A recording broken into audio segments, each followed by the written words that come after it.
korporat menurut gue sangat sulit Oke. untuk orang yang kebiasaan kerja sendiri. Tapi setelah lu married, ada pressure yang lu rasain nggak? Maksudnya sekarang kan lu akhirnya bekerja di company mertua dan lain sebagainya. Terus your mertua juga one of the richest man and one of the most powerful man in this country. Lu ngerasain some kind of pressure nggak? Gue pernah ditipu 2-3 kali ada di project yang menurut gue very easily can be identified as scam. Tapi apa yang membedakan the richest dan orang biasa tuh apa, bro? Maksudnya ada nggak? Maksudnya kita sama-sama manusia, sama-sama punya 24 jam. Tapi what makes outliers menurut lo? Hai guys, welcome back to the Outliers Podcast. Hari ini gue kedatangan tamu spesial, partner gue sekaligus teman baik gue, Anthony Cipto. Hey Thank guys. you for having me. Teman-teman, kenalin Anthony Cipto. 2 tahun terakhir kita udah banyak kerja bareng. Basically kita partner di bisnis. Terus akhirnya kita jadi sering ngobrol, jadi teman baik juga ya 2 tahun terakhir. Dan ini orang lagi viral ya kalau kalian nonton TikTok gitu kan.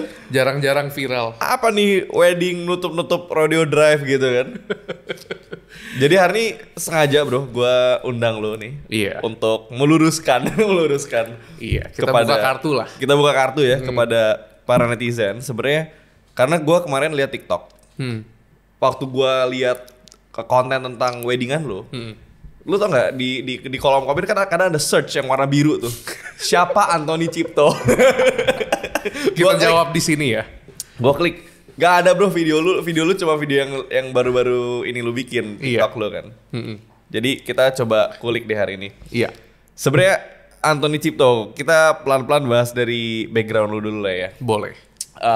Family dulu. Oke. Apa yang lu pengen tahu dari keluarga gue? Anthony Cipto Diharjo nama lu ya. Nama lu kan Anthony Putra Cipto Diharjo. Iya. Cipto Diharjonya aja kan sebenarnya suatu nama yang nggak asing di kalangan orang-orang Indonesia lah ya. Masa sih?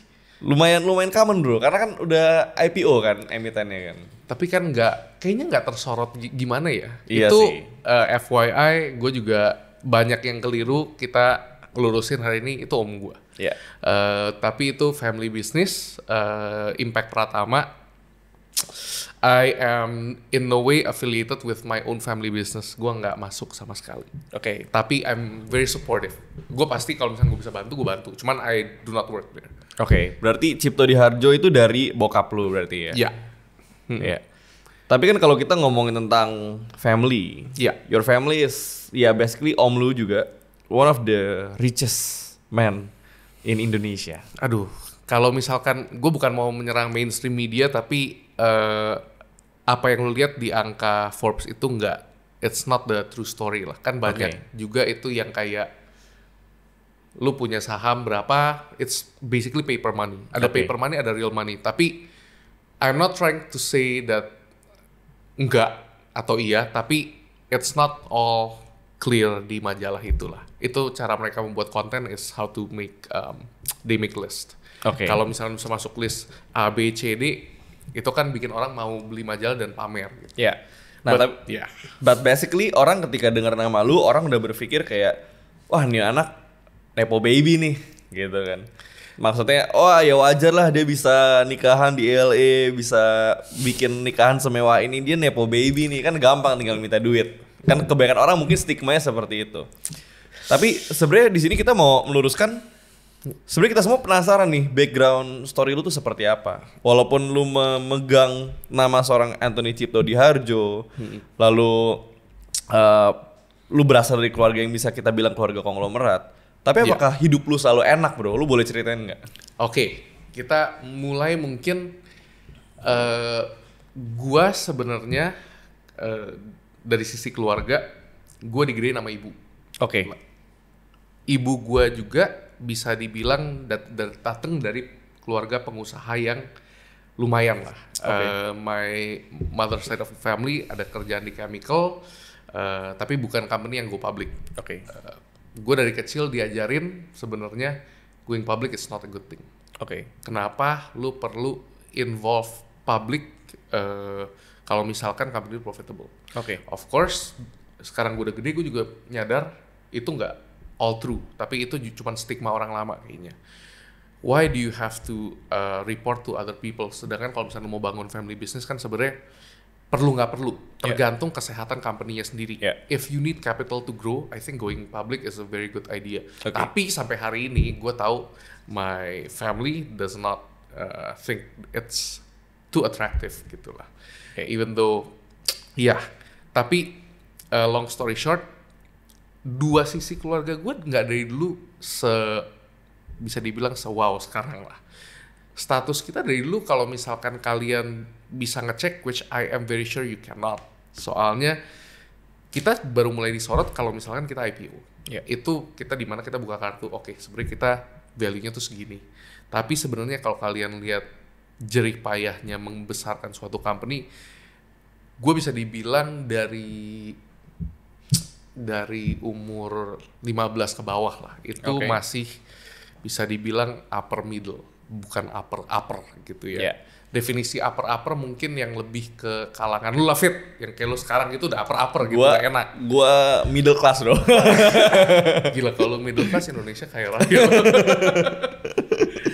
Iya, tapi ya dari family gue sih sebenarnya emang it's not all sunshine and rainbows. Kalau temen gue yang kenal gue tau lah seberapa susah payahnya juga gitu. Dan gue juga kalau dibilang nepo, yes, I am nepo baby, di mana definisi gue nepo itu gue dari kecil gue dibiayain sama orang tua. Sampai gue umur 20, gue sekolah, gue dibayarin orang tua. Gue pulang dari kuliah pun gue masih tinggal sama orang tua tanpa gue diminta bayar sewa. Tapi kita lanjut ke profesional sedikit. Gue disuruh masuk family business di umur 20, gue gak mau. Gue bersikeras, gue pingin banget membuktikan kalau gue tuh bisa sendiri. Definisi bisa sendiri tuh bukan bisa cari duit sendiri ya, tapi bisa survive on my own tanpa mendapatkan additional funds dari orang tua. Kenapa gue juga nggak mau ngebiasain di fun gitu loh hidup gue. Soalnya gue merasa gue belum segitu ngerti the true value of money. Di saat gue masih muda, pas gue di Amerika juga, gue diajarin sama orang tua gue tuh untuk sangat tight with money. Jadi gue buka cerita sedikit. I'm not shitting on my parents in any way or form. I think that's how they choose to parent me. I appreciate that so much. I love you, Mom. Tapi gue di antara adik-adik gue pas ke Seattle itu gue tinggal homestay. Sedangkan adik-adik gue mungkin lebih langsung ke apartemen. Gitu. Gue homestay untuk lebih keep the cost low. Dan gue tuh dapat uang jajan $500. $500 seems very big kalau di Indo. Tahun berapa itu? Tahun 2009, gue ke Amerika. Berarti lu kuliah dulu di 15, sorry. Oh, lu kuliah 15? 15-16 lah. 19, gue 93, 16. Iya, gue 16 gue udah kuliah. Kok lu cepet banget kuliah? Gue bandel pas di Indo. Long story shortnya gitu, gue jujur aja gue dulu di Indo bandel. Menurut gue di sekolah yang gak begitu ngajarin. Dan kehidupan gue di sekolah juga menurut gue gak begitu kondusif. Gue di sekolah yang lagi sedikit viral juga, gue dulu di BINUS. Gue dulu lebih ke sisi yang kena bully dibanding yang ngebully. Soalnya I used to be fat, short, and awkward. That's the best way to put it. Gue sekarang masih rada pendek, tapi gue gak segemuk dulu. I'm a very awkward kid growing up. Gue pas ke Amerika itu, gue dikasih $500. Gue masih inget, ini soalnya dulu gue benar-benar saving pennies and a dollar. Untuk uang telepon bulanan $65. Jadi sisa $435, gue naik bus setiap hari itu pindah 2 kali stop. Soalnya gue tinggal jauh dari college gue di Seattle. Gue pindah 2 kali. Sekali naik bus itu $1.25. Gue ke sekolah 5 hari seminggu, bolak-balik itu gue $5 dari sekolah ke rumah. Kalau misalkan kadang-kadang gue bisa nebeng temen gue yang punya mobil, I can save a bit. Tapi total cost gue itu untuk sekolah sekitar 110 untuk public transport doang. Dari Sebulan. dari Naik bus.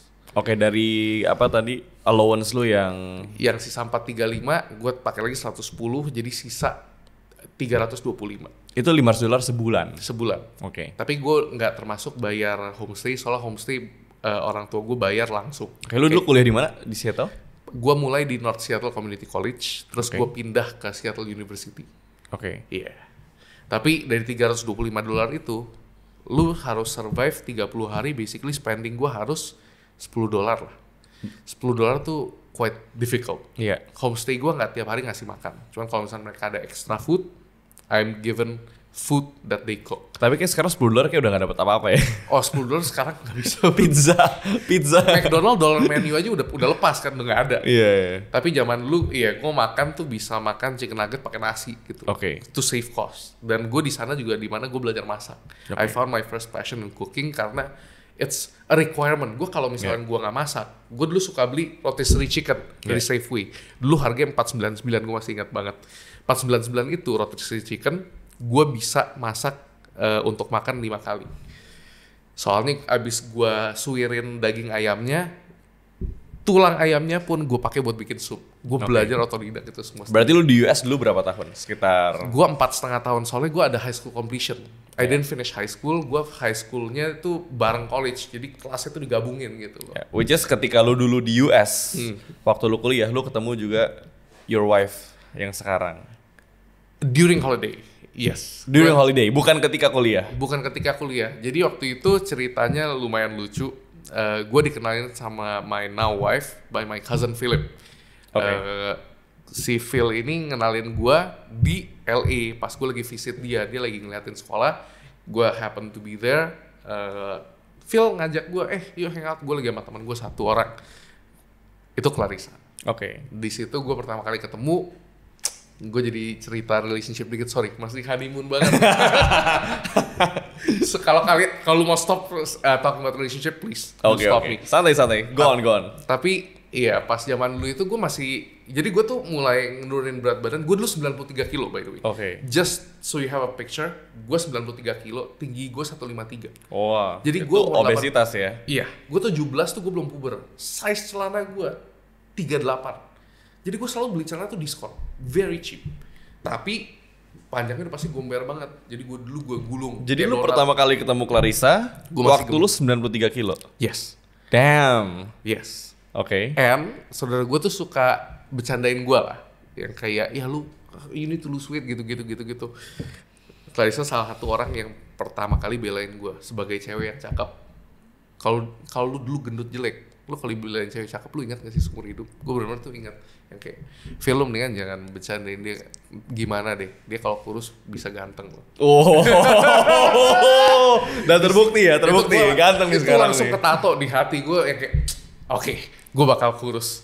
Gue nggak lama abis gitu, setahun lah. Oke. In 3 months actually, gue sempat gila banget diet. Itu gue turun dalam 3 bulan tuh 27 kilo. I think it's quite insane. Soalnya dulu, gue kasih tahu ini personal story juga. Oke. Gue dulu sempet gemuk banget to the point yang paha gue tuh kalau jalan nempel bro. Oke. Terus salah satu spending gue dulu yang paling gila itu gue tuh perlu beli Neosporin. Neosporin itu semacam betadine dari Amrik, tapi yang kalau lu pakein ke luka nggak perih. Jadi gue itu setiap jalan paha gue kan gesek. Ya. Gue perlu pakai Neosporin tiap hari, soalnya lecet terus. One day gue lagi bawa groceries, gue lagi mau masak di rumah, tiba-tiba hujan. Perjalanan ke rumah gue tuh ada nanjak, hilly banget lah. Terus mulai gerimis. Gue lagi bawa belanjaan kantong kertas 2 di tangan kiri, tangan kanan. Gue lagi mikir gue nggak bisa lari, soalnya my knees hurt because I was fat. Paha gue juga sakit gara-gara lecet. Gue lagi mikir ini gue lari downhill, apa gue mendingan jalan cepet aja, taking the risk of si kantong kertas itu kena hujan nggak tumpah. Gue coba lari, I decided to run, tapi licin kan. Jadi gue pas itu gue jatuh di jalan menuju ke rumah.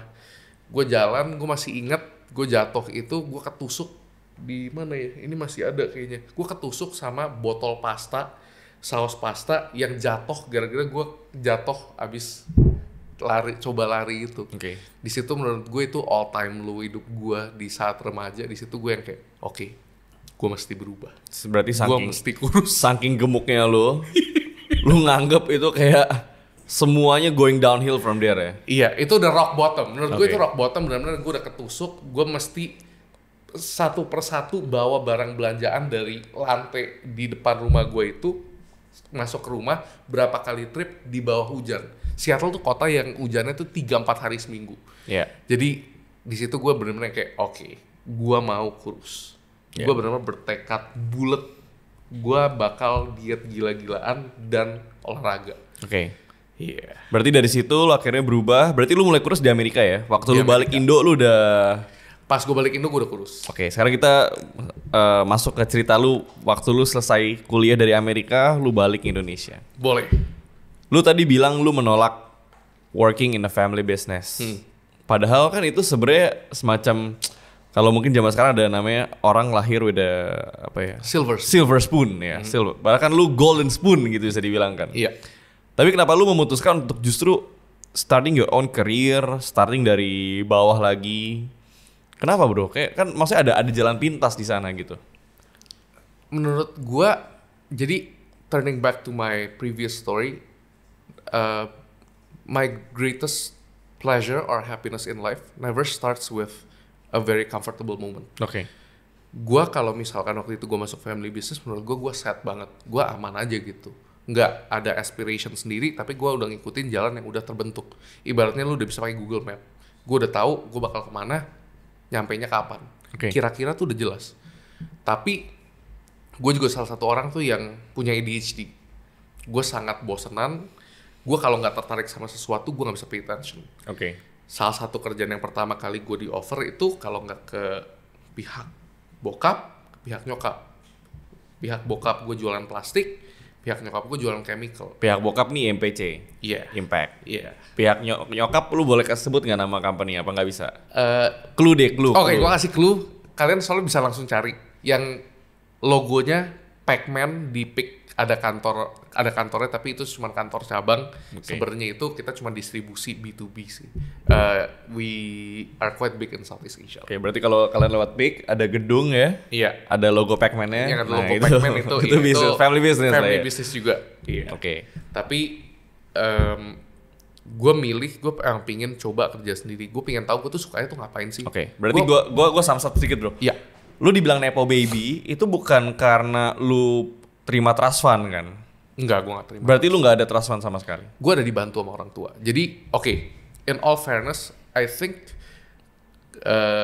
nyokap gue yang lebih pegang setir parenting gue merasa sedikit bersalah abis all the US iya, story pokoknya gitu. gue diperketat lah financial gue di awal. Abis gue graduate, gue nyetir mobil, gue jual. Uang jual mobilnya itu gue dikasih. Mobil apa yang lu drive di US terakhir kali? Jadi pas di Amrik itu mobil pertama gue masih inget it's E-Class Coupe tahun 2012. Itu mobil pertama gue, tapi gue beli bekas. Oke. Tapi itu kan termasuk mobil baru dan mobil yang cukup mahal di tahun itu. Yes, itu di tahun 2012. Jadi gue 2 tahun kuliah gue nggak pakai mobil sama sekali. Gue public transport, gue naik bus. Oke. Sampai gue tinggal sendiri itu gue nggak ada uang yang cukup untuk tinggal di apartemen yang bagus. Oke. Jadi apartemen gue tuh zaman dulu bisa dibilang kayak The Bronx in New York. Oke. Banyak tembak-tembakan kalau malam. Terus gue sekali ada naik bus itu ada homeless yang naik bus terus tiba-tiba did his business di dalam bus. Terus gue videoin, gue kasih nyokap gue, "Mom, can you please give me a car?" Ini ada orang homeless.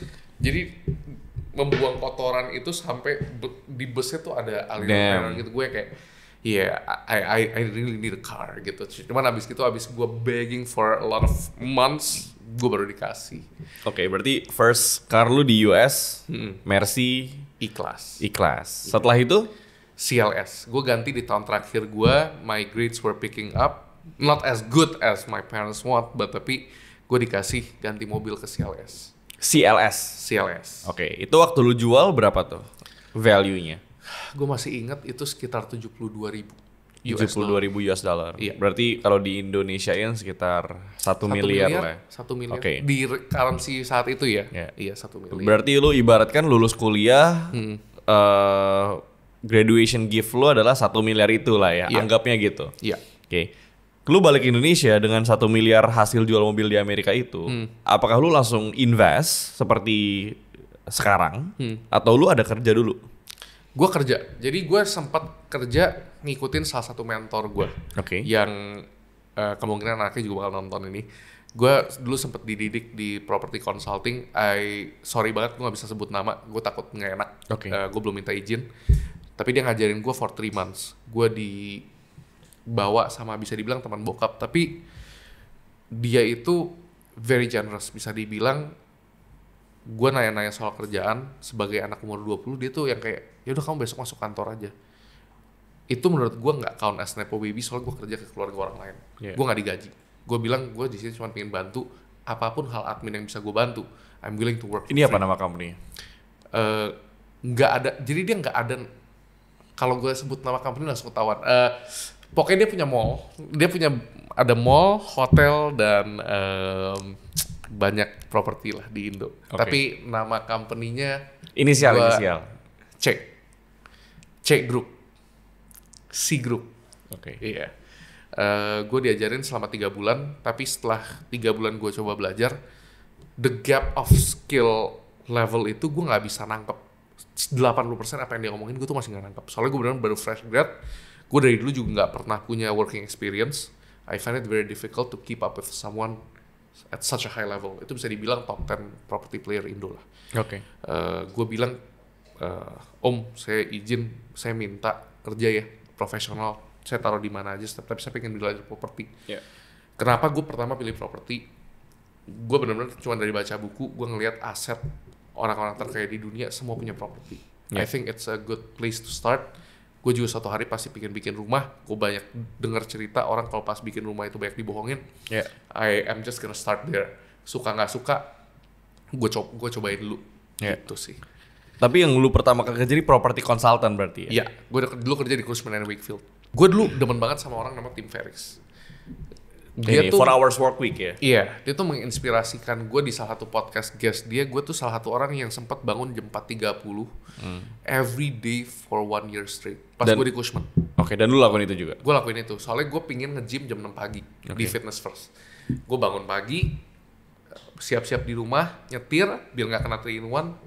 Gue nge-gym jam 6, jam 8 udah siap-siap masuk kantor, 8:30 tank, gue udah pasti di desk, gue pulang jam 8. Jam 6 sampai jam 8 lah, depends on what my work day looks like zaman dulu. Oke. Jadi lu dari itu setelah 1 tahun di Cushman & Wakefield, Iya. lu keluar terus apa yang lu lakuin lagi? Gue masuk property consultant lagi, tapi nggak lama setelah itu ada family tragedy. Ya pokoknya ada family tragedy. Let's not discuss that here. Gue pingin ngerubah hidup gue. Gue udah nggak mau kerja profesional. Gue udah mulai investasi di bulan-bulan terakhir gue di Savills. Gue jadi dari Cushman pindah ke Savills. Gue pengen coba kerja sendiri. Gue nggak tahu waktu itu gue pengen ngerjain apa. Tapi gue udah sempat mulai tuh bisnis-bisnis. Gue udah pernah mulai. Gue pernah bikin onigiri di bazar. Gue benar-benar ngepalin nasi, jual harga 15-an ribu. Itu 2 hari 3 hari round the clock weekend. Jadi weekend tuh for side hustle only. Dan gue devote pas gue kerja profesional itu, sejam habis gue pulang itu my time. Gue mesti mikirin gue tuh pengen ngapain sih. Dan dulu tuh the pressure of gue perlu tahu nih gue mau ngapain untuk hidup gue tuh, the pressure was so enormous. Jadi gue yang kayak oke, gue cuma bisa devote 1 hour a day. Weekend itu buat gue mikir. Percobaan tuh weekend, weekday-nya kerja. Tapi gue kerja keras lumayan lah di saat itu. Berarti ketika lu keluar dari property consultant terakhir, lu langsung full time di investment? Gue nggak full time di investment soalnya I'm not profitable at all. Zaman dulu gue masih dengerin temen yang kayak beli ini deh bagus. Oke, gue gak ngerti ini company apa. Gue masih ingat saham pertama yang gue beli itu Java. Dari teman gue yang waktu itu kerja di sebuah sekuritas, initial J. I thank you for getting me into investment. Gue gak mungkin lupa orang pertama yang bawa gue ke dunia investasi. Gue ngeliat 3 bulan itu 18% buat gue wow di market, dan gue kayak gue happy banget. But I am in no way self-reliant on my own investing thesis. Gue cuma ngikutin orang dulu. Lu kan sebenarnya dikenalnya sekarang sebagai investor dan trader di cryptocurrency. Sekarang apakah lu masih actively doing that? Ataukah lu ada kerjaan lain, bro? Jadi sebenarnya gue itu tipe orang yang kalau menurut gue suka, gue pengen ngerjain, sanggup nggak sanggup waktunya itu urusan gue harus bisa ngatur. Tapi mungkin pertanyaannya gue sekarang ngerjain apa aja gitu kali ya. Gue project property gue masih ada, tapi gue udah lebih nggak aktif. Gue sekarang lebih aktif di jadi orang tahu gue kripto doang, tapi sebenarnya gue punya fund itu gue megang global market. Tapi of course gue paling demen posting kripto, soalnya kripto tuh menurut gue the easiest and the hardest way to make money. Kenapa the easiest and the hardest? Lu kalau mau ngelihat cerita orang dari cuma punya puluhan juta sampai jadi MM-an, di kripto paling banyak. Tapi dari orang punya MM-an sampai jadi puluhan juta di kripto paling banyak. That's why menurut gua kripto itu ibaratnya kalau main video game itu tuh kayak pedang yang bisa nyabet diri lu sendiri. Pedangnya tuh kuat banget, tapi double edge. Kalau misalnya lu nggak bisa kontrol kekuatan itu, lu pasti kena dan bisa fatal gitu loh. Maka dari itu yang paling penting kalau investasi menurut gue sih risk management. Gue benar-benar gue sangat suka risk. Gue risk tolerance gue very very high. Kenapa? Kayak tadi yang gue udah kasih background juga, I don't come from a very wealthy daily life. Jadi gue tuh dulu hidup 5-10 juta tuh gue sampai sekarang pun spending gue per bulan for food and drinks and stuff, socializing gitu-gitu, kecuali ada event atau travel, less than 15 juta. Serius loh? Way less. Termasuk grocery gitu-gitu ya. Less. Quite frugal juga ternyata ya? Gue demen masak. Gue kontrol makan. Gue kalau misalkan in my diet, gue sekarang lagi intermittent fasting. Gue makan jarang dan gue makan protein. Kebanyakan gue kalau misalkan favorit gue tuh pokoknya sekarang nggak apa-apa ya. Ya udah, gue share restoran nih gratis, tapi ini salah satu tempat lu bisa beli ayam panggang paling enak dan murah. Di mana tuh? Gue nggak tahu ini punya siapa, tapi good job man. Dengan 50.000 lu bisa dapat ayam 80-100 gram. Itu menurut gue udah good banget. Kalau misalnya gue lagi di kantor gue kan di Jakarta Pusat, itu the best. Tapi back to my work, gue sekarang tuh lagi megang energy. Gue lagi bantu mertua di MNC. Salah satu project yang gue bantu itu energy. Gue lagi pengen belajar batu bara dan alternatif energi juga sih. Jadi gue on the side, selain gue pengen belajarin yang dikasih, gue pengen belajar energi lain. Selain itu gue masih jadi investor di berbagai project. Kalau kalian tahu, gue sering post I have a boxing gym, tapi itu operatornya partner gue yang Burn 83 by the way. Iya, Burn 83 di SCBD ya. Di SCBD. Gue actually sebelum gue kesini gue tadi boxing dulu. Terus I have couple of restaurants juga. Gue udah kapok jadi operator. Gue cuma pengen investasi. Gue pengen lihat orang kerja keras. Soalnya dulu restoran I think is one of the very high stress job with bisa dibilang low paying buat gue. Soalnya jomplang banget. Sedangkan gue di properti gue punya stress tuh kecil tapi income gue lumayan tinggi. Gak sebanding tulang itu lah. Boleh kasih tau gak restorannya apa-apa aja? Yang zaman dulu gue buka Pardon My French, tutup dalam 3 tahun. It struggled to be profitable. Akhir-akhir 2 bulan profit, 1 bulan rugi, 2 bulan profit, 1 bulan rugi. It's very tiring. Yang sekarang? Yang sekarang gue investasi ke grup holding restoran yang ada di SCBD sama lagi mau buka di Bali, Akira Back. Akira Backstick yang di Senayan City berarti itu salah satu your investment. Sorry lo jadi promo, nggak apa-apa kan Fit? Nggak apa-apa, santai. Yang Iya. signature Senopati ya, kalau Iya. suka makan daging ya, Iya. please come. Please. Tolong bantu kalau misalkan ke Senayan City itu restoran yang di depan AB Steak juga gua ada share di sana. Ya, jadi sebenarnya basically lu adalah seorang serial entrepreneurs dan crypto investor lah ya sekarang. Global market sih. Jadi Iya. global market itu gue tuh megang saham Amrik gue megang. Oke. Chinese gue megang actually one of the gue waktu itu kayak pernah ngasih tau lu 3 bulan lalu. Lu coba cek saham Moutai.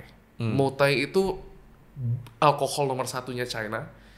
Movement ya, ntar kalian kalau misalnya mau taruh chart bisa coba bandingin sama IHSG-nya Cina. Indeksnya China itu sama Moutai geraknya sama, tapi downside-nya way more protected in Moutai. Oke. Dan sempat ada Chinese law berapa bulan lalu, pokoknya tahun ini, yang mempersulit bribery. Kalau orang Cina kan suka kasih gift kan. Ya. Mempersulit bribery menggunakan barang-barang. Saham Moutai sempat jebol. Overreaction nih gue bilang. Gue beli saham Moutai lumayan. If you see the performance, lu bisa cek abis kita money printing China stimulus. Ya. Rebound berapa? Gue udah 50% kayaknya 50%. dari saham China. Orang selalu bilang, ngapain sih lu beli Moutai? Do you like drinking it? No. I like the chart. Makanya itu kalau misalkan orang banyak yang anti technical analysis semua fundamental, technical analysis tuh bisa dipakai untuk gauge strength. Ya. Gimana caranya lu bisa ngelihat company ini performing better dan misalkan market secara keseluruhan. Itu dari technical, lu nggak mungkin bisa ngeliat itu tanpa chart gitu loh. Itu kita mulai dari sana. Dan saham Amrik pun gue sekarang lagi nge-short EA Games. Oh, lu lagi short. I'm having quite a sizing in short in EA Games. Kenapa bro? Kan baru launching FIFA tuh kemarin tuh. Purely chart sama menurut gue performance gaming is not going to be as good with recession. Salah satu hal yang wants and needs yang bakal di-cut pertama menurut gue pasti gaming. Lu nggak mungkin bisa spending segila itu. Iya. Tapi besides crypto, saham Indo juga gue baru mulai. Gue banyak belajar dari lu. Thank you, Fit. Kalau di forex, gue juga dulu belajar dari lu untuk tradingnya gimana. Itu gue dikenalin sama teman-teman David. Gue banyak dibantu lah. But my best investment honestly is friends. Friends who point me to the right direction. Where should I pay attention to? Itu sih. Oke, jadi sekarang lu lagi fokus selain di crypto, tetap running bisnis-bisnis yang lain, tapi at the same time juga bantuin perusahaan mertua lah ya. Iya. Oke, which is MNC Group by the way. Yes. Ini nggak apa ya sebut sini ya? Nggak apa-apa sebut. Oke. Kalau orang udah tahu kayaknya. Iya, kalau gitu kita singgung dikit. Gas. Lu baru aja menikah baru-baru nih. Congrats Yes. man, congrats. Thank you. Happy for you and Clarissa. Thank you. Dan lu sekarang sudah masuk juga jadi keluarga dari pemilik MNC Group. Yes. Nah, apakah itu sangat merubah hidup lu? Gimana menurut lu apa perbedaan terbesar before and after your wedding? Jadi kalau misalkan perbedaan before and after marriage, ya jujur menjadi kepala keluarga itu menurut gue something that I am still digesting. Oke. Gue udah nggak bisa se-risky dulu. Yeah. Jadi zaman dulu tuh gue kalau investasi di belakang otak gue tuh selalu gue sampai investasi nol, I don't care. Oke. Gue bisa hidup dengan 5 juta itu. Gue bisa balik ke saat itu dan I'm gonna be okay. Gue gak perlu segitu banyak uang untuk gue ngidupin sehari-hari gue. Jadi gue ngambil risk tuh bisa mentok.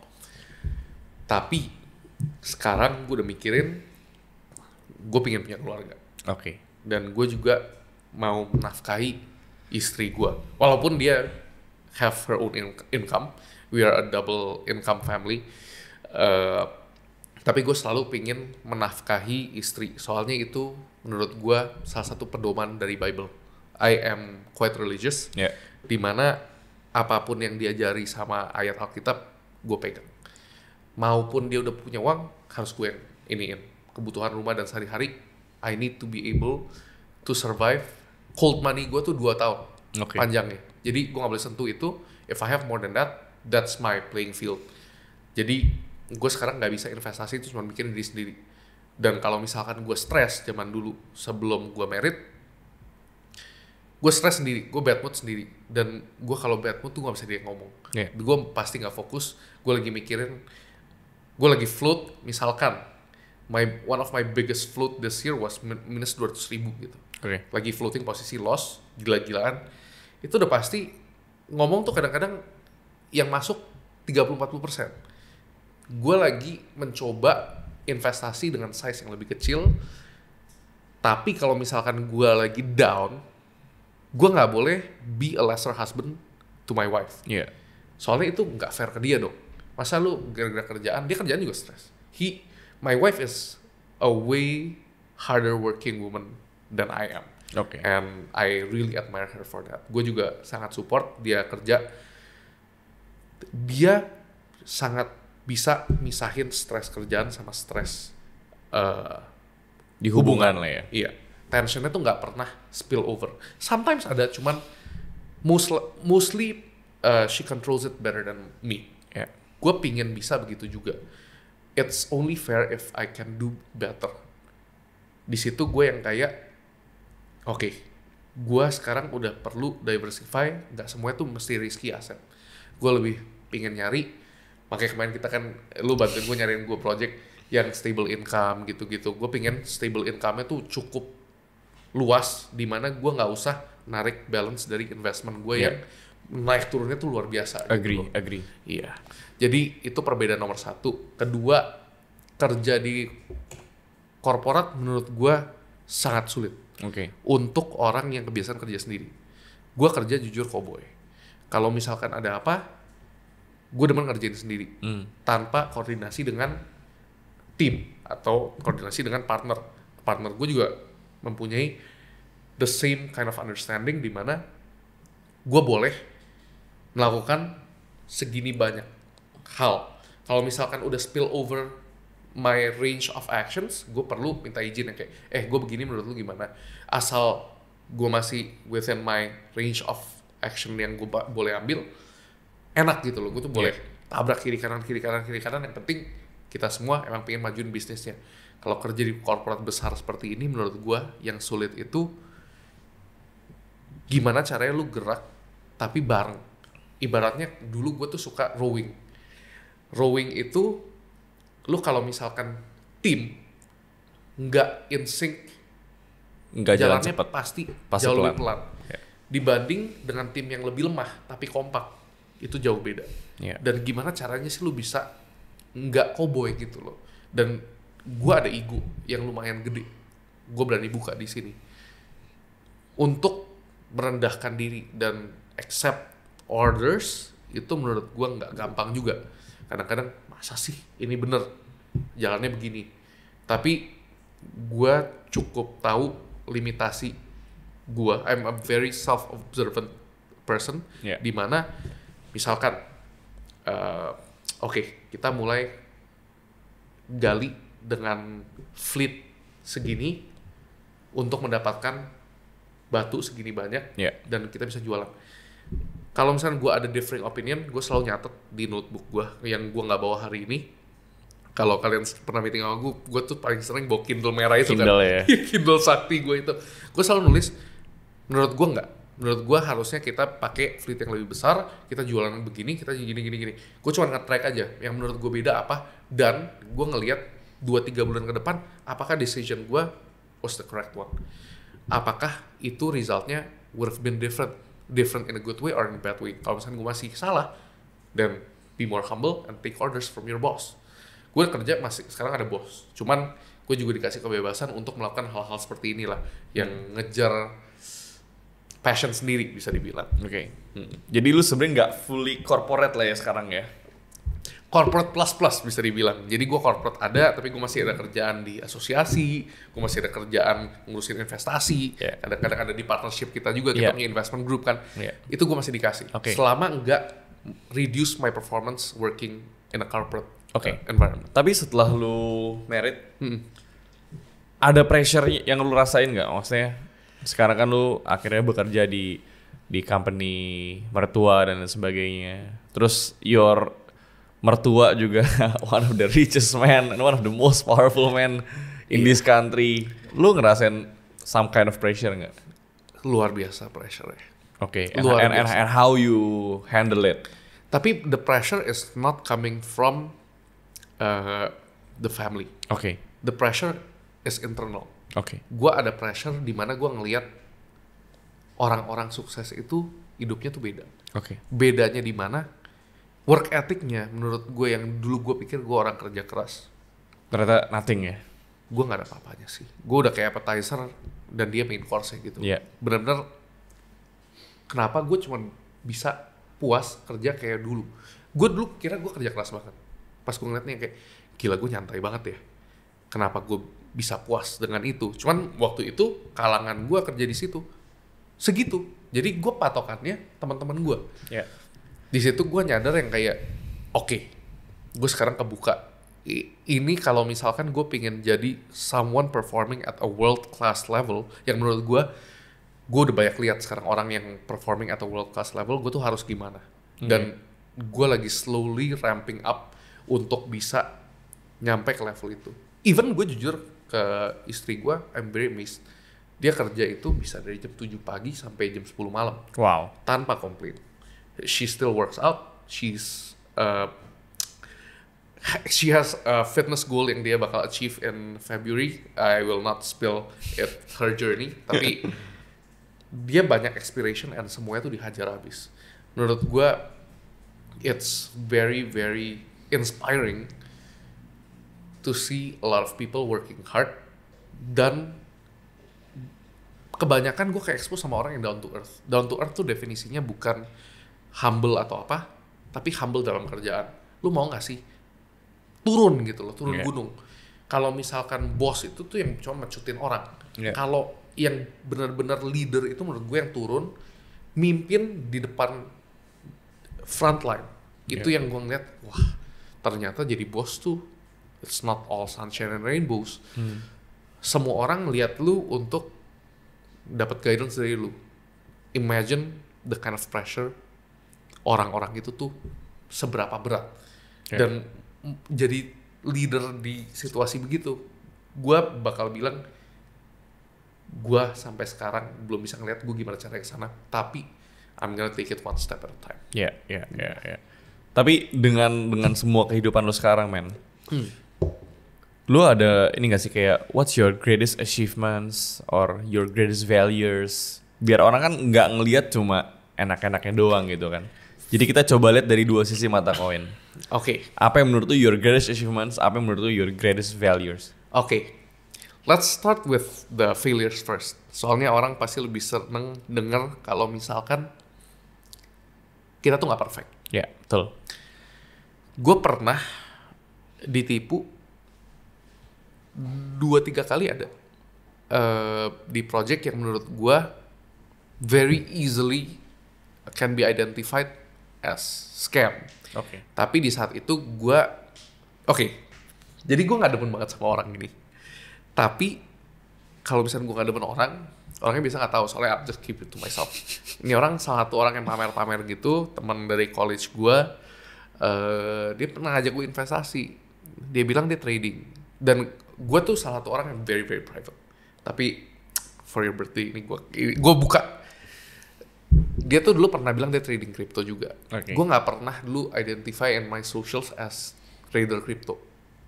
Dia bisa ngejanjiin gue return 12% a month. Damn. Yeah, right. Tapi gue investasi uang yang I am willing to lose. Gue cuma pengen lihat, ini orang pasti nggak bakal bayar. Gue lebih mending bayar itu. Ini di saat by the way, gue udah mulai dapat duit dari investasi. Gue cobain investasi dia. 3 bulan orangnya gone, masuk penjara dan lain-lain. Pokoknya Masuk penjara. Pokoknya udah ternyata dia tuh gaya lubang tutup lubang. Salah satu uang yang diambil juga orang kuat. Orang yang lumayan lah, bupati punya anak gitu. Gone pokoknya sekarang. The person is just gone. Dulunya suka pamer dan lain-lain. Selalu yang kayak lumayan merendahkan orang. Kalau misalkan kemana-mana selalu be the flashiest guy, wearing a lot of fucking rings yang menurut gue apa ya, lu mau nunjukin ke siapa sih? Di situ gue lebih banyak belajar kerjaan tuh dan investasi tuh paling bagus sebenarnya ke orang. Ke hubungan orang. I agree. Gue less willing to spend time with people yang menurut gue bukannya gue nggak bisa bisnis bareng atau apa ya, tapi gue nggak bisa minum-minum doang gitu. Kayak gue nggak bisa hangout cuma ngomongin yang kayak hal-hal yang menurut gue nggak pingin tahu nih sekarang. Gue sekarang lagi gila banget kerja, jadi gue pengen banget ketemu orang tuh yang kayak misalkan industri lu beda pun I am still willing to like have a very intellectual conversation. Kalau misalnya kayak clubbing gitu gue udah nggak bisa. I used to have group of friends yang lebih sering go out. Gue nggak bisa keep up soalnya gue pengen perform better at work. If I drink, I cannot perform as well. Gue termasuk yang lemah in terms of recovery. I really need 6 hours of sleep. I cannot drink as much at night, tapi during day gue suka kadang-kadang bir dan lain-lain. But long story short, failure gue kebanyakan di investasi, project-project yang seems too good to be true. Dan lu padahal tahu itu akan bust. Iya. Tapi lu tetap doing it anyway. Ada yang gue pingin tahu aja, gue pingin bisa pelajarin. What's my biggest loss if I fail gitu. Di bawah 25 lah gue paling banyak kena. 2 kali 3 kali ada. Yang kurang profitable. Ada sebagian profitable, cuman gue tahu lu ngambil dari gue gitu loh. Biggest loss-nya berapa? 500 juta. Oh. Tapi di saat waktu itu, wah nggak bisa tidur bos. Itu sih lumayan besar. Tapi kalau sekarang 5 juta sehari gitu. Gue sekarang lagi nursing a floating 500 juta lagi dalam nih. Tapi gue juga lagi nyicil saham. Berapa hari terakhir kita hilang berapa ya? 400 juta. Tapi iya, restoran sih udah beda. Ya ketika kita level up, apa yang dulu menurut kita ketika kita gagal itu kiamat. Sekarang kayak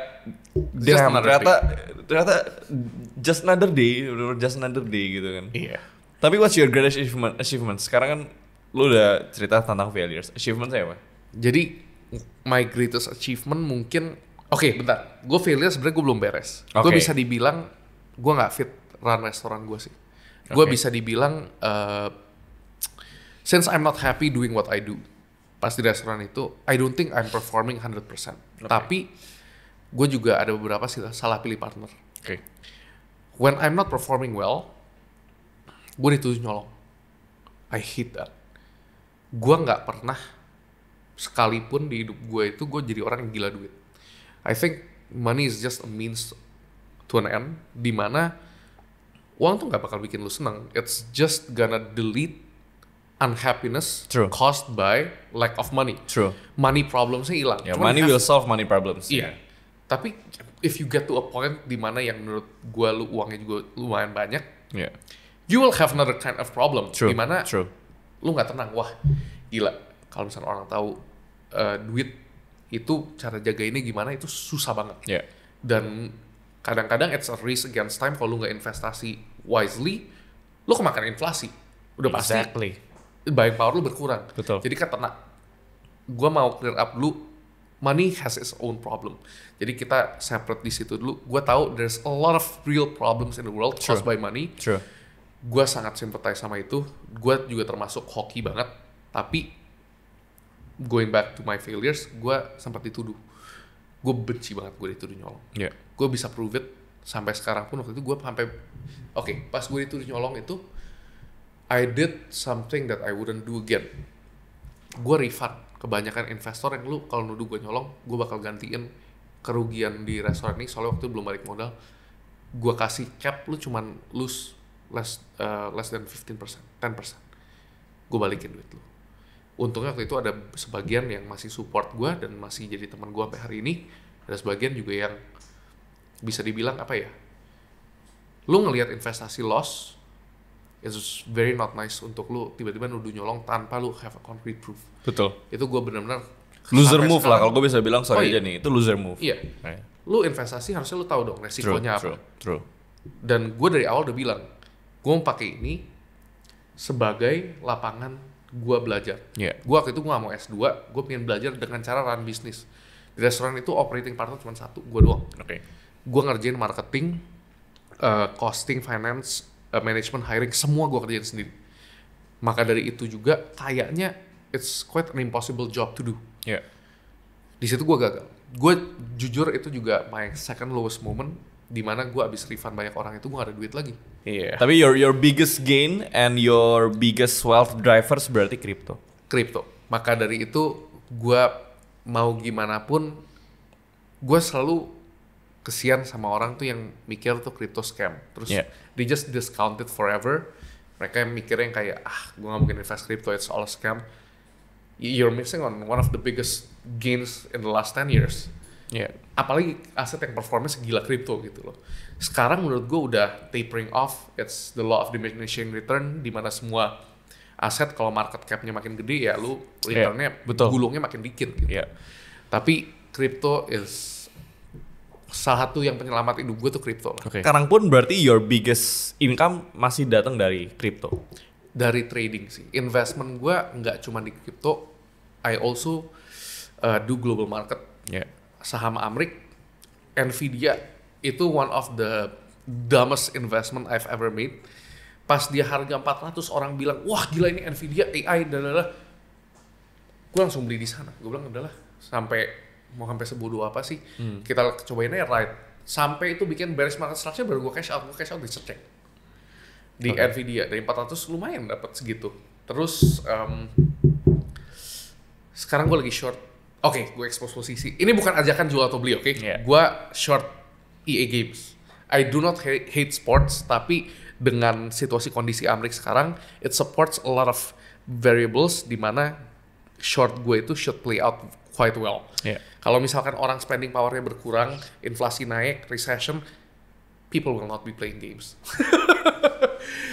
Sama salah satu yang menarik juga, gue juga invest in Chinese stock. Gue sempat beli Moutai.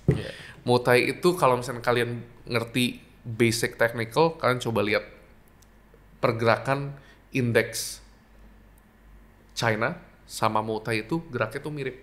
Tapi kalau misalkan jebol, turunnya lebih dikit, kalau naik lebih agresif. But other than your investment achievements, ada nggak achievements lain yang mungkin secara personal yang lu rasa itu tuh kayak damn, gue beruntung banget di sini gitu. Menurut gue salah satu investment yang paling baik atau my greatest achievement itu sebenarnya milih pasangan hidup yang benar. Sorry Lufit. Gimana tuh? Soalnya menurut gue dulu gue nggak pernah bisa kerja sekeras gue kerja sekarang. Soalnya gue dulu self motivated, which is good. I have never seen myself working harder than I was. Gue baru bisa ngelihat itu pas Tuhan bawain gue istri gue. Dia kerja lebih keras daripada gue, di mana gue sendiri ngerasa masa begitu.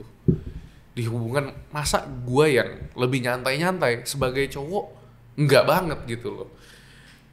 I think kalau misalkan lu milih pasangan hidup, ini gue ngasih tahu Gus. Just for context, David tuh 7 tahun ya di bawah gue ya.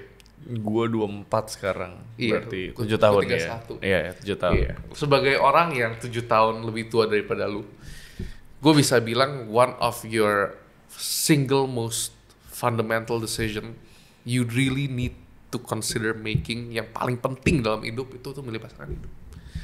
Soalnya kalau misalkan lu nggak dapet pasangan yang bisa support atau malah motivate lu untuk kerja lebih, semuanya tuh uphill. Yang dari tadinya lu jalan datar, kalau lu dipersulit sama pasangan yang menurut gua nggak benar, jadi lebih berat.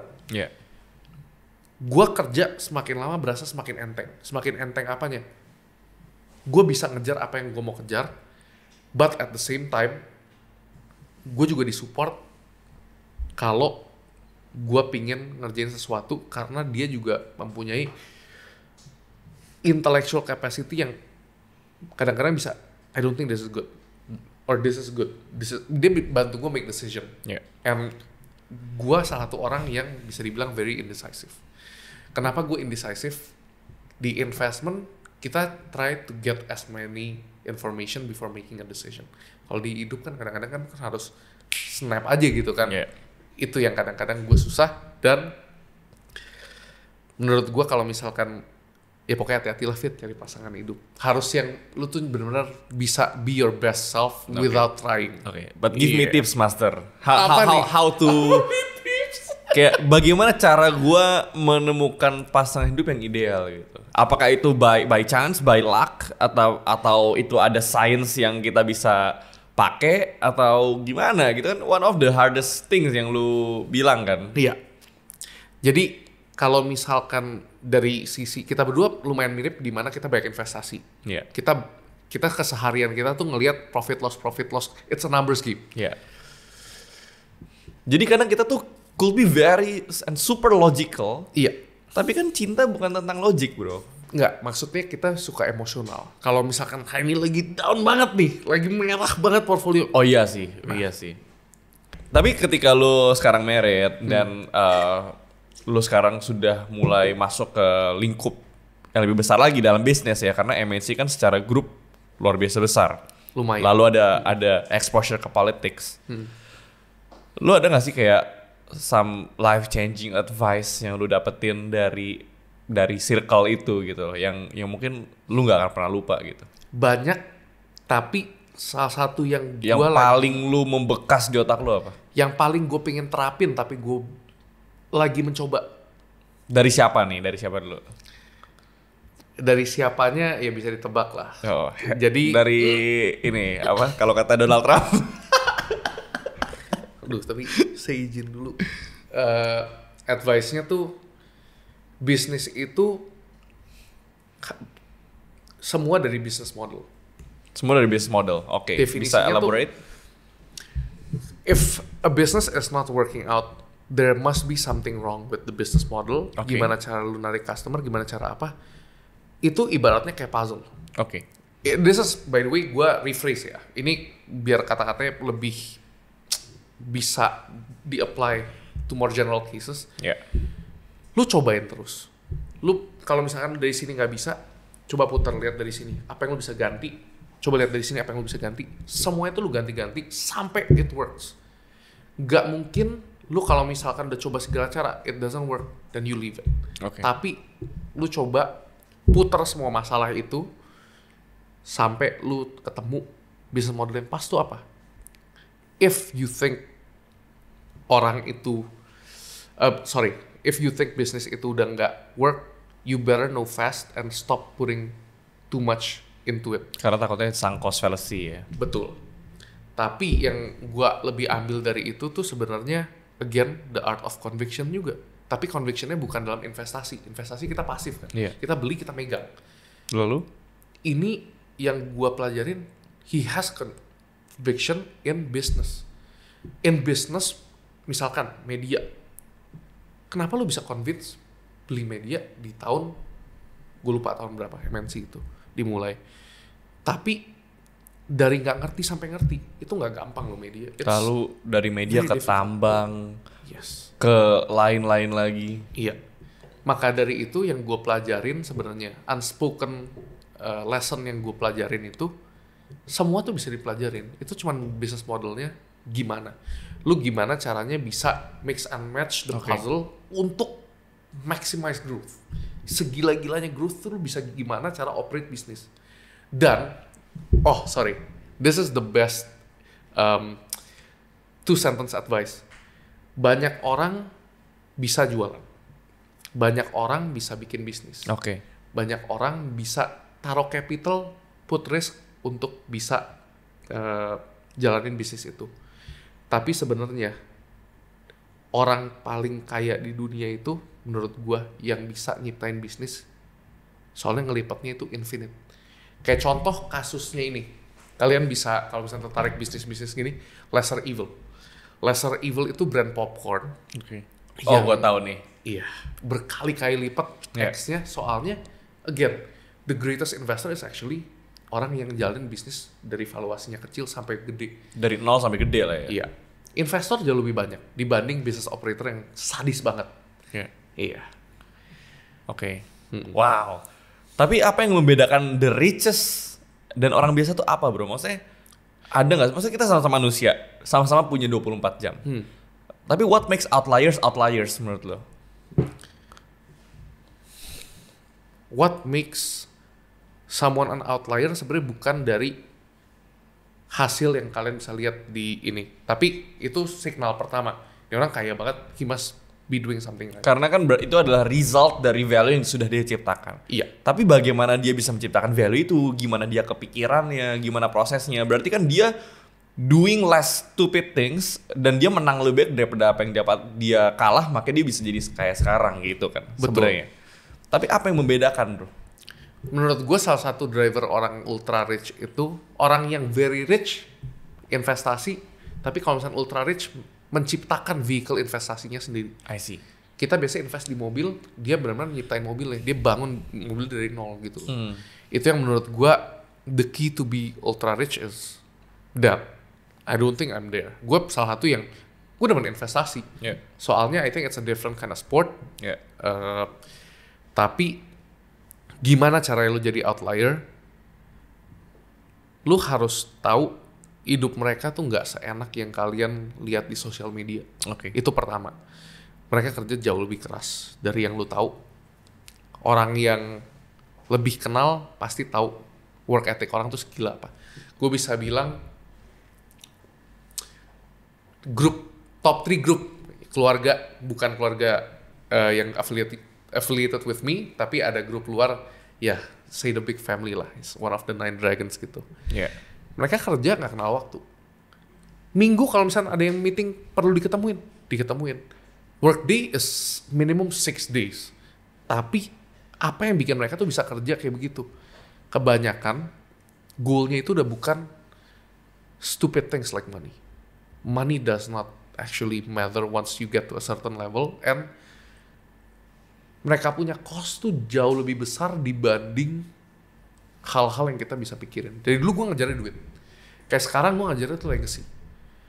Bukan legacy untuk apa, tapi apakah gue bisa bantu ngidupin misalkan orang tua gue. Yeah. Gue bisa nggak bantuin adik gue jika dia kenapa-napa. Gue bisa nggak bantuin keluarga extended family gue kalau misalkan gue bisa apa. Bantuan masih dalam bentuk duit, tapi apakah kalau misalkan suatu hari amit-amit gue kenapa-napa, will I be leaving them in a situation di mana they will have to fight harder for life?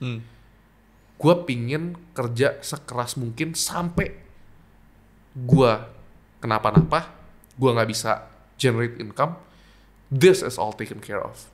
Itu kenapa gue sekarang yang tadi lo sempat sentuh, I have a fund, di mana gue sekarang mulai employ pegawai. Investasi strategi gue tuh kayak begini. I've proved this to be right in 7-8 years in the market. Kalau lu kerjain apa yang gue kerjain, gue pingin lu bisa menciptakan performance yang mungkin 11-12 sama gue. Yeah.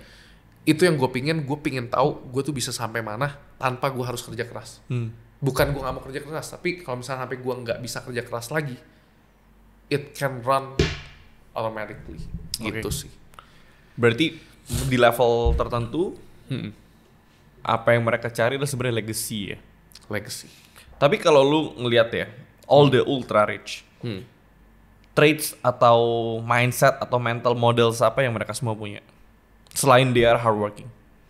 Kayak what kind of beliefs yang lu lihat semua orang ini punya yang orang-orang biasa nggak punya? Even higher level of conviction dan gue. Yang mereka tuh kadang-kadang, kalau misalkan gue mungkin biggest risk in a trade gue ngambil 100K. Mereka kalau misalnya investasi atau kerjain bisnis atau apa, risk yang mereka ambil tuh bisa gila-gilaan, jauh lebih gila dibanding yang gue bisa bayangin gitu loh. Dan mereka siap bangkrut akan hal itu? Atau risknya nggak akan bikin mereka bangkrut? Bisa dibilang mereka siap bangkrut, tapi at the same time they know it's gonna work out. Jadi gue masih nggak bisa ngerti kenapa mereka mempunyai, kalau misalnya gue conviction dari technical analysis and fundamental, mereka mempunyai conviction lain dari bisnis gitu loh. I know I'm a good business operator, I know I can make this work. Apakah lu bisa melakukan hal itu? Itu yang gue belum nyampe lah. Iya. Kayak contoh, gue kemarin lagi bantu satu project mendapatkan investasi. Kenapa orang ini berani masuk ke industri ini? Masuk ratusan M. Ratusan miliar. Ke project yang mereka nggak pernah. lu punya conviction running business, lu punya conviction industri ini bakal bagus, dan lu berani take the risk of running it by yourself. Itu gue kayak, damn, lu sadis juga ya berani. Walaupun mereka ada hiring orang bagus dan sebagainya, tapi kan dia yang pegang duitnya gitu. Dia mau masuk segitu banyak, gue kayak, oke. Berarti emang kalau misalkan the level di sana, investasinya tuh mesti begini, dan kalau misalnya jebol, gue selalu ngitungin, of course gue gak kasih tahu, gue kan on the side of gue pingin mereka invest, mereka gue ngelihat downside risk mereka tuh apa sih gitu loh, what's the worst case scenario, benar-benar gue ngitung itu sedikit make sense, masih ke investment di trading, stop lossnya tuh jelas. Tapi kalau stop loss di bisnis itu yang gue nyadar, stop lossnya tuh what's the least amount of money you get if you liquidate everything gitu kan. Betul. Kalau default lu dapat berapa? Iya. Jebol-jebolnya tuh berapa dan gimana cara lu protect itu gue masih nggak tahu. Jadi I'm very very excited in my work life. Gue lagi pingin banget belajar, bukan cuma jadi investor, gue pengen jadi operator. Sama. Ntar kita sering ngobrol-ngobrol bro. Pasti. As usual. Kalau gue diajak lagi kesini, semoga gue bisa bawa materi yang lebih top. Siap. Tapi to close this podcast, gue sebenarnya pengen, dan gue penasaran sih, kalau lu sekarang balik ke titik nol nih, ini sebenarnya common questions, tapi gue penasaran jawaban lu.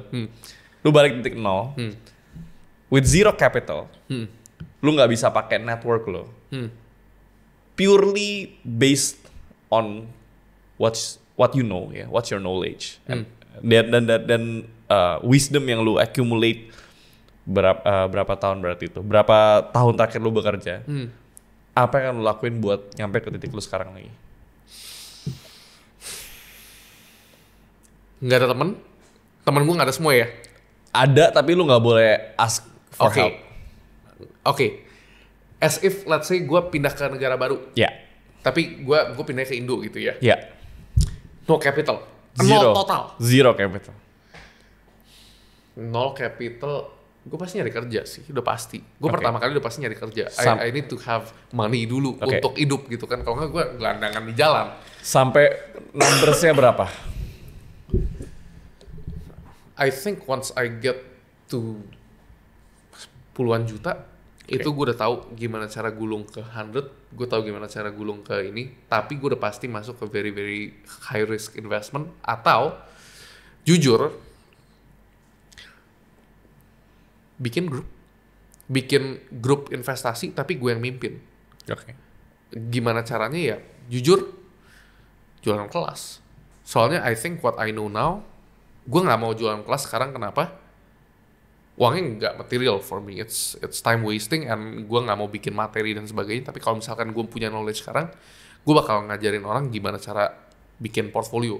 Which gue secara nggak langsung kan di grup kita, gue juga ngajarin, cuman I'm not getting paid for it. Gue emang demen tukar pikiran sama orang. Tapi if I charge for it, I think I can do it too. Gue mungkin arahnya lebih ke sana. Capitalized knowledge lah ya. Capitalized knowledge. Kalau enggak, gue benar-benar perlu nyari gimana caranya gue bisa dapat minimum 100 juta. Untuk investasi itu pokoknya di 100 juta gue udah tahu ini nyampe 1M tuh geber-gebernya kemana. Kayaknya gue cukup dengan itu. Soalnya dengan 100 juta, let's say, gue make 30% a year. Itu kurang masih. Cuman kalau misalnya gue punya income dan gue bisa investasi, gue bakal balik ke jalan gue yang dulu. Soalnya that's the only road I know how to take. Kalau pergaulan, gue mungkin nyari teman. Gue udah pasti nyari teman. Gue mungkin datengin semua seminar apa kayak gitu. Yang penting nyari teman di industri yang gue pengen tap into dulu. Kalau misalnya crypto, enaknya lu nyari teman pakai Twitter. You don't need real life friends, and I'm very anti-social actually. Gue juga banyak banget temen tuh yang online gue gak pernah ketemu, tapi kita sering tukar ide investasi. Ini menurut lu gimana? Ini menurut lu gimana? Dari sana kadang-kadang kalau misalnya kita hoki dapet teman yang baik, gue bikin dia convince of a certain investment. Gue pernah dikasih duit. Oh ya? Soalnya gue punya investment thesis, gue kasih lengkap. Dan dia dengan itu, oke.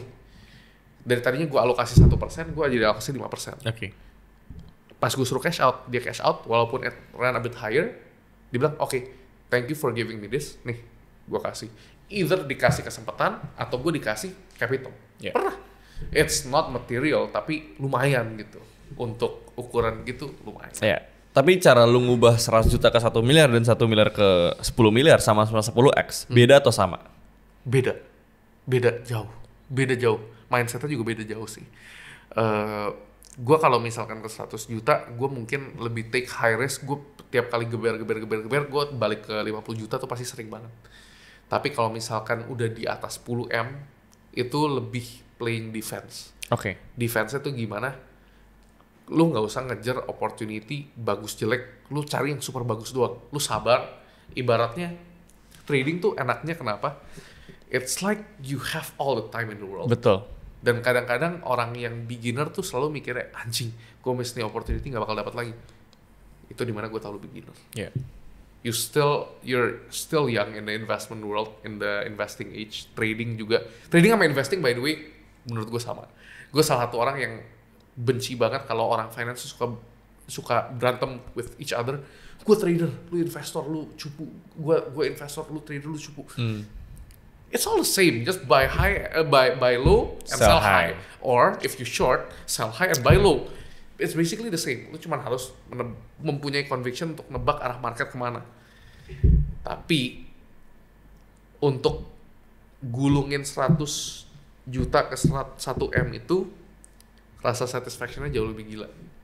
Soalnya ngelihat koma kedua di bank account tuh kayak Iya, itu hits difference sih. Iya, koma ketiga. Iya. It's very very different. Yeah. After that mungkin I don't know ya, kayak I don't think there's any big difference after past certain numbers ya. Iya. Up to a certain number, I think money is hassle lah. Accounting hobby bro. Iya. Kalau gue bahasnya accounting hobby. Accounting hobby. It just feels good lu ngeliat angka di rekening tapi anyway lu nggak pernah pakai juga. Iya. Gue lebih rela take loss gede dibanding beli barang mahal kadang-kadang. Sama kayak gue. Nah kalau lu udah ngomong kayak gitu, I know you're a trader. Udah fix. Karena kalau lu bukan trader, lu gak mungkin ngerti apa yang kita ngomongin. Kayak gue kalau beli barang 10 juta, gue mikir gitu kan. Gue 10 juta sedetik. Gue jujur ya, gue ke Bali, gue kadang-kadang masih nyari voucher. Voucher? Nyari voucher hotel. Kalau misalnya gue kayak mau ke Ubud gitu. Gue ada orang yang suka dapat deal-deal bagus. Pak, nih kalau gue mau ke Bali besok, di Ubud ada hotel yang lagi deal nggak? Oh, waktu gue pernah dapat hanging garden dari 11 juta turun ke 5 juta. Gue kayak, wah deal banget. Padahal waktu itu gue lagi sedikit nggak bisa, tapi wah ini gue save 6 juta lumayan banget. Padahal gue trading juga itu kayaknya nggak even sedetik ya, not even sedetik ya. Iya, tapi iya, I'm quite frugal and I like to look for deals. Jujur ya, benar. Yang gue paling malu, tapi gue nggak malu sama lu di sini. Gue tuh paling hobi pakai Starbucks card. Tapi gue kasih tau strategi gue pakai Starbucks card. Lu kumpulin poin, beli americano. Kalau misalnya lu ke airport, harga kopi di sana tuh 20% lebih mahal. Yeah. Gue ngambil free-nya selalu di airport. Oh, bener juga ya. Gue selalu ngambil free tol americano 60 poin, redeem poin gue selalu di airport. Jadi gue kumpulin sampai banyak. Kalau gue ke airport gue udah punya. Gue bilang kita jangan pernah pakai poin di luar airport. Bener juga. Baru nggak lo gue itu. Manusia paling pelit untuk orang yang lumayan punya duit lah. Iya. Maksudnya ya quite well off, tapi quite frugal juga karena sebenarnya kita juga ngerti struggle-nya cari uang tuh gimana bro ya. Iya. Bukan sesimpel kan apa ada lagu kayak Looking for a Man in Finance Trust Fund itu kan. Iya. Nah kalau itu baru pure nepo. Kalau udah transfer pure nepo. Iya. Tapi kalau gue dibilang nepo juga I don't really care sih. I think gue blessed to have parents yang support gue. Masih banyak orang yang jauh lebih unfortunate. Jadi kalau misalnya mau dibilang nepo, ya aman nepo saya. Yeah. Oke. Bro, once again, thanks a lot. Thank you, Fit. Such a pleasure to have you here today. Semoga teman-teman semua juga belajar banyak dari story seorang Anthony Cipto. Iya. Dan karena masih banyak lagi yang sebenarnya belum kita obrolin karena keterbatasan waktu. Lu gak apa kalau next gue undang-undang lagi ya? Gue mau banget lah. Gue cuma mau ke select podcast. Soalnya gue nyaman. Gue kalau gue gak nyaman, I hate publicity, honestly. Yeah. So ditunggu teman-teman episode-episode berikutnya, dan buat teman-teman yang pengen follow Thank Anthony, you for having me. bisa di Instagram anthony.cipto. Walaupun dia nggak suka publicity, tapi followersnya lumayan banyak by the way. Kebetulan gara-gara istri lah. And see you on the next The Outliers podcast. Thank Bye-bye. you, bye.